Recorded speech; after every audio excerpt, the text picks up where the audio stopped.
Assalamualaikum warahmatullahi wabarakatuh. Selamat siang, sore, pagi, ataupun malam, Bapak Sugeng Sabto Suryono. Di sini saya Muhammad Haikal Bahaki ingin mempresentasikan penugasan dari mata kuliah Petrografi untuk Petrogenesa dengan judul Diagenesis dari Sedimen Klastik. Mungkin lanjut saja ke online dari presentasi kali ini dapat dibagi menjadi 4 bagian. Yang pertama adalah definisi dari diagenesis. Yang kedua adalah faktor yang mempengaruhi diagenesis. Yang ketiga adalah tahapan dari diagenesis. Serta yang keempat adalah komponen-komponen yang ada pada proses diagenesis. Lanjut ke bagian pertama untuk definisi dari proses diagenesis. Diagenesis sendiri mengacu pada semua proses yang dilalui oleh sedimen selama waktu mereka mulai diendapkan hingga menjadi batuan, yang mana proses diagenesis ini sendiri terjadi secara kontinu setelah proses deposisi berakhir hingga mencapai batas dari metamorfisme yang terjadi pada suhu sekitar 150 hingga 200 derajat Celcius. Dilihat pada gambar ini dapat diketahui bahwa proses diagenesis merupakan batas di antara proses pembentukan batuan sedimen dan proses dari pembentukan batuan metamorf. Untuk faktor yang mempengaruhi dari diagenesis ini sendiri dapat dibagi menjadi dua bagian. Yang pertama adalah faktor sedimentasi dan yang kedua adalah faktor lingkungan. Untuk faktor sedimentasi sendiri meliputi ukuran partikel, kandungan fluida, kandungan material organik, dan komposisi dari mineraloginya sendiri. Kemudian, faktor lingkungan dapat meliputi suhu, tekanan, dan kondisi dari lingkungan pengendapannya. Lanjut ke tahapan diagenesis, dapat dibagi menjadi tiga. Yang pertama adalah tahap eugenetik atau shallow burial, merupakan tahap awal dari diagenesis. Seperti namanya, shallow burial ini menunjukkan adanya penguburan pada lokasi yang masih dangkal, yang mana pada tahap ini terjadi pembebanan burial yang menyebabkan adanya kompaksi.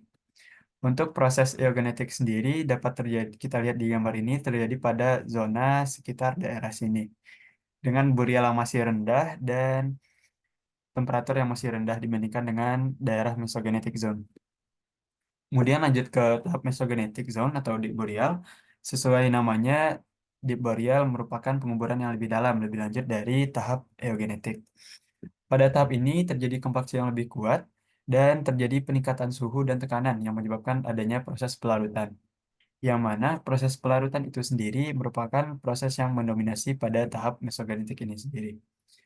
Oh, pada gambar bisa kita lihat di daerah sini merupakan zona dari mesogenetic zone, yang mana dapat kita lihat peningkatan dari burial serta peningkatan dari tekanan dan temperatur terjadi.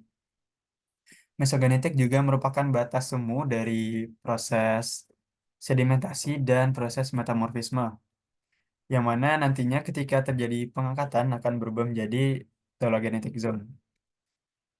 Seperti yang disebutkan sebelumnya, telogenetic zone terjadi pengangkatan yang menyebabkan berbagai jenis air seperti air tanah, air meteorit, dan sebagainya dapat mempengaruhi susunan komposisi kimia dari batuan. Sehingga disimpulkan terdapat tiga jenis tahapan diagenesis eh, yang ada pada bahasan geologi. Yang pertama adalah eugenetic zone, yang kedua adalah mesogenetic zone, dan yang ketiga adalah telogenetic zone. Lanjut ke litifikasi, merupakan salah satu komponen dari diagenesis yang mencakup pemadatan atau kompaksi serta sementasi. Yang pertama, pemadatan atau kompaksi merupakan proses eh, tumpang tindih atau penekanan endapan yang lebih dalam oleh burial yang lebih dangkal. Semakin dalam sedimen terkubur, maka semakin rapat dan kencang. Ketika partikel menjadi semakin padat, ruang pori atau ruang terbuka di antara partikel akan berkurang, sehingga akan mengurangi porositas dari sebuah batuan sedimen. Kemudian tahap kedua atau sementasi, sama seperti jumlah ruang pori yang berkurang selama pemadatan atau kompaksi, penambahan semen ke sedimen juga akan mengurangi porositas dari sebuah batuan. Untuk semennya sendiri dapat berupa kalsit, silika, oksida besi, dan semen-semen lainnya yang akan dibahas pada bagian sementasi nanti. Kemudian lanjut ke bagian selanjutnya adalah proses kompaksi, yang mana proses kompaksi terjadi akibat adanya tekanan overburden selama proses penguburan. Proses ini menyebabkan terjadinya perubahan volume dan menambah densitas dari sebuah batuan. Seperti yang kita lihat contoh pada gambar berikut ini, terdapat dua kondisi di mana kondisi pertama merupakan kondisi uncompacted, yang kondisi kedua adalah kondisi compacted. Di sini dapat kita lihat perbedaan dari volume yang terubah dari komponen mat dan sand. Ketika mat terkompaksi, maka volume dari tanah liat dapat berkurang hingga 40%, berbeda dengan material sand yang tidak akan berkurang sesignifikan dari material mat. Hal ini sendiri disebabkan oleh adanya faktor-faktor dari sedimentasi yang telah disebutkan sebelumnya. Faktor yang mempengaruhi diagnosis meliputi ukuran partikel, kandungan fluida, kandungan material organik, dan komposisi dari mineraloginya. Kemudian lanjut ke kompaksi selanjutnya yang meliputi batas-batas dari grain yang ada di sedimen. Semakin berkembangnya proses diagenesis, maka akan menyebabkan peningkatan tekanan dan temperatur di mana pada fase tertentu ketahanan butir akan terlampaui dan menyebabkan terjadinya pelarutan pada pinggiran butir sedimen yang nantinya menentukan tingkat dari kompaksi. Nah, untuk perbedaan pelarutan ini sendiri dapat kita lihat dari kontak-kontak yang ada pada butiran yang ada di antara sedimen. Untuk kontaknya sendiri dapat dibagi menjadi point contact, long contact, concavo contact, suture contact, long contact, dan berbagai kontak-kontak yang lain yang dibahas pada bagian ini.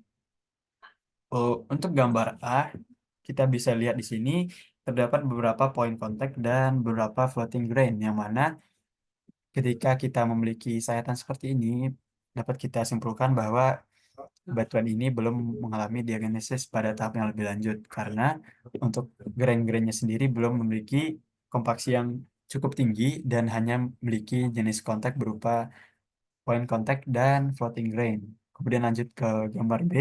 Di sini kita sudah melihat beberapa perkembangan dari kontak. Seperti kita lihat di sini ada long contact di sini serta beberapa point contact, dan juga kita bisa dilihat di sini ada triple contact dari grain dari butiran sedimennya, yang mana menandakan bahwa pada batuan yang B memiliki perkembangan diagnosis yang lebih lanjut dibanding dengan gambar yang A. Kemudian lanjut ke gambar yang C. Di sini kita dapat melihat beberapa jenis long contact di sini juga. Sini juga long contact yang mana akan memiliki tahap perkembangan diagnosis lebih lanjut dibanding gambar yang B. Kemudian lanjut ke gambar yang C, sudah memiliki concave convex contact. Di sini dilihat pada panah yang merah menandakan juga perkembangan diagnosis yang lebih lanjut dibandingkan dengan gambar yang C. Kemudian lanjut ke sementasi, merupakan tahap penting dari diagenesis yang menyebabkan sedimen individu bergabung satu sama lain. Sementasi adalah proses kimia di mana mineral terlarut seperti kalsit atau silika mengendap dari air saat mereka menembus sedimen. Untuk semen sendiri dapat dibagi menjadi beberapa jenis seperti semen silika, klorit, argonit, kalsit, oksida besi, dan lain sebagainya. Dan untuk semen silika sendiri, menurut Bjorke dan Egener tahun 1993 dapat berasal dari hasil peredaran kuarsa primer, penguraian reaksi mineral silika lempung, serta silika amorf yang mudah larut.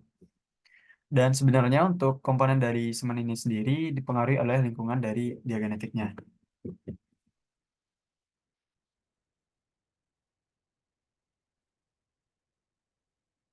Kemudian lanjut ke bagian selanjutnya. Di sini kita dapat melihat beberapa contoh gambar dari sayatan petrografi.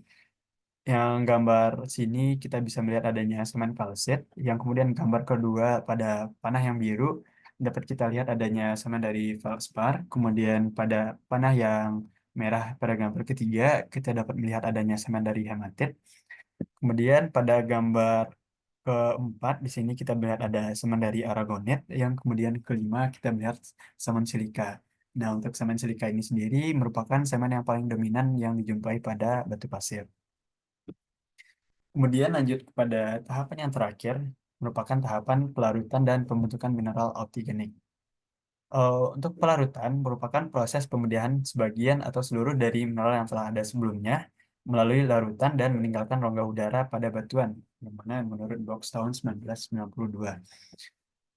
Proses pelarutan ini sendiri akan meninggalkan rongga pada batuan yang mana nanti akan bisa diisi oleh material seperti semen atau juga dapat diisi oleh material orthogenik.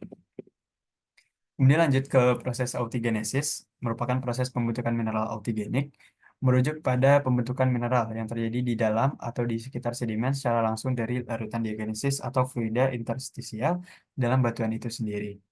Contohnya adalah seperti perubahan feldspar menjadi mineral lempung dan sebagainya, dan juga dapat berupa contoh perubahan material vulkanik menjadi zeolit.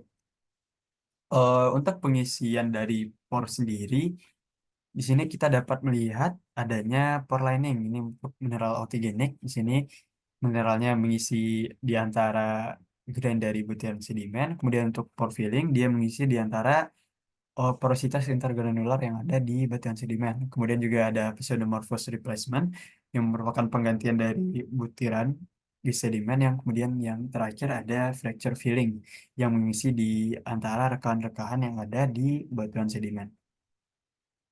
Oh, mungkin sekian dari presentasi saya kali ini untuk membahas diagnosis dari batuan sedimen. Apabila ada kekurangan, saya mohon maaf. Terima kasih banyak.